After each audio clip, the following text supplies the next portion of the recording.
अस्सलाम वालेकुम students. Chapter number 16 हम लोग पढ़ रहे थे। तो चैप्टर नंबर 16 के अंदर हम लोगों ने support and movement in plants उसको कवर कर लिया। उसके बाद आज का जो टॉपिक है वो एनिमल्स के अंदर सपोर्ट एंड मूवमेंट वो स्टार्ट करेंगे हम लोग। सपोर्ट एंड मूवमेंट को स्टार्ट करने से पहले हम लोग ये देखते हैं कि बॉडी की ऐसी कौन सी चीज़ है जो कि सपोर्ट या मूवमेंट में किसी भी एनिमल के हेल्प आउट करती है। तो हम कहते हैं एक फ्रेमवर्क होता है जो कि रिजिड और हार्ड स्ट्रक्चर है। ये बेसिकली क्या करता है या किस चीज़ के अंदर इन्वॉल्व होता है, ये इन्वॉल्व होता है बॉडी को सपोर्ट प्रोवाइड करने के अंदर। और जैसे ही बॉडी को सपोर्ट मिलती है तो अल्टीमेटली वो क्या करती है, फिर मूव करना शुरू करती है। तो स्केलेटन हम लोग कैसे डिफाइन कर सकते हैं? Skeleton is basically a tough and rigid structure और rigid framework of the body which provides protection, shape and support to the body organs. ठीक है, मतलब हम लोग ये कह सकते हैं कि ये एक ऐसा फ्रेमवर्क है जो रिजिड है, जो हार्ड है, जो टफ है और बॉडी को क्या प्रोवाइड करेगा, प्रोटेक्शन प्रोवाइड करेगा, सपोर्ट प्रोवाइड करेगा और शेप प्रोवाइड करेगा। और अल्टीमेटली ये इंटरनल ऑर्गन्स जितने भी आपकी बॉडी के अंदर वाइटल ऑर्गन्स हैं उनको प्रोटेक्ट करेगा। वाइटल ऑर्गन्स अगर हम बात करते हैं फॉर एग्जांपल हार्ट की, तो आपको पता है कि हार्ट जो है वो रिब केज के अंदर जो है वो इनक्लोज है, उसके अंदर इनक्लोज्ड है। ठीक है, तो ये बेसिकली रिब केज जो है ये आपको पता है बोन से ही मिलके बना हुआ है और बोन्स क्या हैं, ये एक स्केलेटन का ही पार्ट है। तो इस तरह से हम ये कह सकते हैं कि ये जो स्केलेटन है ये किसी भी एनिमल को सपोर्ट प्रोवाइड करता है और उसको मूवमेंट में हेल्प आउट करता है। अब अगर हम कंपोजिशन की तरफ चलें कि स्केलेटन बना हुआ किस चीज़ के होता है, तो हम कहते हैं कि स्केलेटन जो है ऑर्गेनिक, इनऑर्गेनिक सब्सटेंसेस जो हैं उनसे मिलके बनता है। ऑर्गेनिक कंपाउंड्स की अगर हम बात करते हैं तो हम कहते हैं कुछ लाइक ऐसे एनिमल्स होते हैं जिनके अंदर जिनका जो शेल है या जिनका जो स्केलेटन होता है वो बेसिकली कैल्शियम कार्बोनेट से मिलके बना होता है। तो कैल्शियम कार्बोनेट की अगर हम बात करें तो हम कहते हैं कि वो क्या है, इनऑर्गेनिक इन नेचर है। ऑन द अदर हैंड अगर हम ऑर्गेनिक की बात करते हैं तो हम कहते हैं कुछ फाइलम आर्थ्रोपोड्स के मेंबर्स लाइक इंसेक्ट्स कुछ ऐसे हैं जिनके अंदर जो उनका एक्सोस्केलेटन होता है वो पॉलीसेकेराइड से मिलके बना होता है। लिहाजा इस बेस पे हम ये कह सकते हैं कि स्केलेटन जो होता है वो उसकी कंपोजिशन वेरी करती है डिफरेंट ऑर्गेनिजम्स के अंदर। अगर ऑर्गेनिज्म सिंपल हैं तो ऑटोमेटिकली कि सिंगल सेल से मिलकर उनका स्केलेटन बना होगा, सिंपल होगा बिल्कुल। और अगर मल्टी सेलुलर या हाईली कॉम्प्लेक्स ऑर्गेनिजम्स हैं तो उनका जो शेल होगा या उनका ये कह लें कि जो स्केलेटन होगा वो क्या होगा, स्पेशलाइज्ड सेल्स पे मुश्तमिल होगा जो कि as compared to that of single organism और सिंपल ऑर्गेनिज्म जो कि थोड़ा सा कॉम्प्लेक्स होगा। Now if we talk about types of the skeleton, तो 3 टाइप्स जो हैं वो एग्जिस्ट करती हैं स्केलेटन की। First one is hydrostatic skeleton, second is exoskeleton and the third one is endoskeleton. सबसे पहली टाइप हाइड्रोस्टैटिक स्केलेटन, जैसा कि नाम से जाहिर है कि hydro means water and static का जो हाइड्रोस्टैटिक का जो वर्ड है बेसिकली स्टेसिस से निकला है जिसका मतलब होता है स्टैंडिंग। मतलब किसी चीज़ को सपोर्ट प्रोवाइड करने में हम ये जान रहे हैं कि ये वाटर है जो कि एक्ट कर रहा है एज अ स्केलेटन। ठीक है, तो ऐसे एनिमल्स जिनके अंदर हार्ड स्केलेटन मौजूद नहीं होता उनकी बॉडी जो है वो सॉफ्ट होती है। ठीक है, उनके अंदर जो स्केलेटन मौजूद होगा that will be called as hydrostatic skeleton.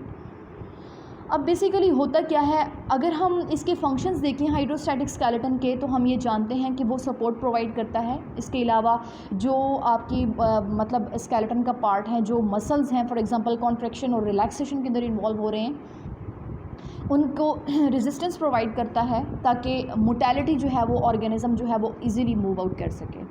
इसके अलावा अगर हम देखें कि ये किन मेंबर्स के अंदर हाइड्रोस्टैटिक स्केलेटन मौजूद होता है तो हम कहते हैं नाइडेरियंस के अंदर, फाइलम नाइडेरिया के मेंबर्स। इसके अलावा एनालिड्स उनके अंदर, फाइलम नाइडेरिया की बात करें तो हम जानते हैं कि उनके अंदर हाइड्रा आ जाता है। ठीक है, उनके अंदर इसके अलावा एनालिड्स जो हैं उसमें हम कहते हैं अर्थवर्म, उनके अंदर हाइड्रोस्टैटिक स्केलेटन जो है वो मौजूद होता है। हमारी बुक के अंदर हाइड्रोस्टैटिक स्केलेटन को 2 एग्जांपल्स के थ्रू इलेबोरेट किया गया है। First one is C anemone and the second one is earthworm. यहाँ पे आपको डायग्राम के अंदर सी एनीमोन को दिखाया गया है, आपको नज़र आ रहा है वेज लाइक बॉडी है इसकी, जिसके बाहर एक टेंटिकल्स जो हैं उनका क्लस्टर आपको बॉडी से इमर्ज आउट होता नज़र आ रहा है। तो बेसिकली इनके अंदर भी जो स्केलेटन मौजूद होता है that is called as hydrostatic skeleton.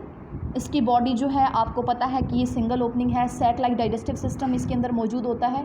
And now what is meant by sac like digestive system? The digestive system having only single opening for the purpose of ingestion as well as for the purpose of egestion. Single opening मौजूद होगी, इस type के digestive system को हम sac like digestive system कहेंगे।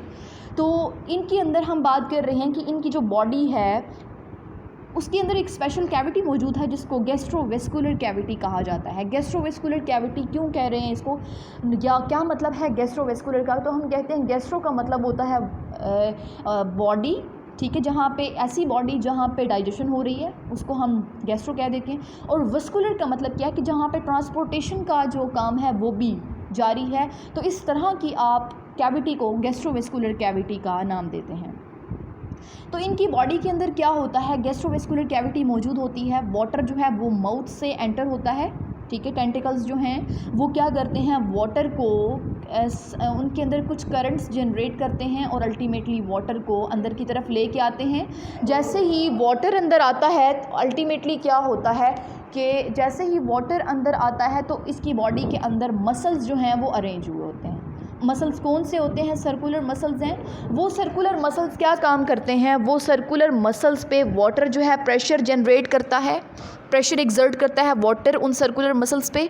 Circular muscles जो हैं वो इरेक्ट हो जाते हैं, ठीक है। इरेक्ट होने का मतलब क्या है कि बॉडी को एक प्रॉपर शेप देते हैं जो प्रेशर उन पे लग रहा है उस प्रेशर की वजह से। अल्टीमेटली वही प्रेशर जो अब मसल्स पे आया, इन रिटर्न उसको दोबारा से वाटर पे शिफ्ट किया जाता है और इन रिटर्न हम कहते हैं कि ये साइकिल चलता रहता है और बॉडी के अंदर एक हार्डनेस पैदा हो जाती है। जो बॉडी है इसकी गैस्ट्रोवेस्कुलर कैविटी जो है वो हार्ड हो जाती है काफ़ी ज़्यादा। तो इस टाइप के स्केलेटन को आप क्या नाम देते हो? हाइड्रोस्टैटिक स्केलेटन का। और ये स्केलेटन जो होता है ये इसको फिर अपराइट पोजीशन में रखता है। ऑन द अदर हैंड अगर हम बात करते हैं अर्थवॉर्म की बॉडी की, तो अर्थवॉर्म में हम कहते हैं कि उसकी बॉडी जो है वो कंपार्टमेंट्स पे मुश्तमिल होती है, ठीक है। फ्लूइड फिट कंपार्टमेंट्स होते हैं जो कि सेपरेट हुए होते हैं कंपार्टमेंट्स, बाकायदा उनके अंदर सेपरेशन मौजूद होती है। और सेपरेशन जो करती है, जो चीज़ जो मेम्ब्रेन करती है उसको हम सेप्टा कहते हैं। तो अगर हम बात करें इनके अंदर मसल्स की, अर्थवॉर्म के अंदर फाइलम एनालिड्स का मेंबर हम डिस्कस कर रहे हैं अर्थवॉर्म के अंदर दो तरह के मसल्स इसकी बॉडी के अंदर मौजूद होते हैं। यहाँ पे आपको डायग्राम में दिखाया भी गया है कि इसकी बॉडी के अंदर दो मसल्स कौन कौन से हैं। Number 1 is circular muscles and number 2 is longitudinal muscles.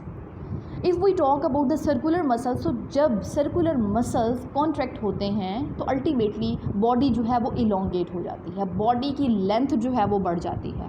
On the other hand if we discuss about the longitudinal muscles, तो जैसे ही उनके अंदर कॉन्ट्रैक्शन होती है तो अल्टीमेटली बॉडी जो है उसका साइज़ जो है वो रिड्यूस हो जाता है, उसका साइज़ शॉर्ट हो जाता है। तो अल्टीमेटली क्या होता है, बॉडी के अंदर ये जो काम चल रहा होता है कॉन्ट्रैक्शन और रिलैक्सेशन का, मतलब अगर सर्कुलर मसल्स कॉन्ट्रैक्ट कर रहे हैं, ऑन द अदर हैंड उसी के साथ जो लॉन्गिट्यूडिनल मसल्स होंगे वो रिलैक्स कर रहे होंगे। और जब लॉन्गिट्यूडिनल मसल्स कॉन्ट्रैक्ट कर रहे होंगे उस टाइम पे सर्कुलर मसल्स कॉन्ट्रैक्ट कर रहे होंगे। मतलब ये काम जो है ये कह लें कि प्रॉपर सेगमेंट्स के अंदर हो रहा होता है और एक वेव चल रही होती है through out the length of the body. एक वेव की फॉर्म में ये सारा काम जो है वो अर्थवॉर्म की बॉडी के अंदर चल रहा होता है। और जो है ऑर्गेनिज्म इसी वेव की मतलब वेव की वजह से, alternating wave of elongation and contraction, इसकी वजह से जो एनिमल है वो मूव करता है। एक तो हो गई ये बात। इसके साथ हम कहते हैं कि एक और स्ट्रक्चर भी है जो कि इसकी बॉडी के अंदर मौजूद होता है, जो कि इंटेगुमेंट्री, ये कह लें कि इंटेगुमेंट्री आउट पाउचिंग है, ठीक है। उसको हम सीटी कहते हैं। वो सीटी मौजूद होते हैं इसकी बॉडी पे, पेयर्ड फॉर्म में मौजूद होते हैं और हर सेगमेंट से बाहर आ रहे होते हैं। और अल्टीमेटली एक तो वो वेव जनरेट होती है जो ऑर्गेनिज्म को मूव करवा रही होती है, और दूसरा पेयर्ड सीटी मौजूद होते हैं जो कि क्या करते हैं, जो कि इसको मूवमेंट के अंदर टू सम एक्सटेंट क्या करते हैं, हेल्प आउट करते हैं, और इसकी वजह से एनिमल जो है वो मूव करता है। This was all about hydrostatic skeleton. Thank you very much.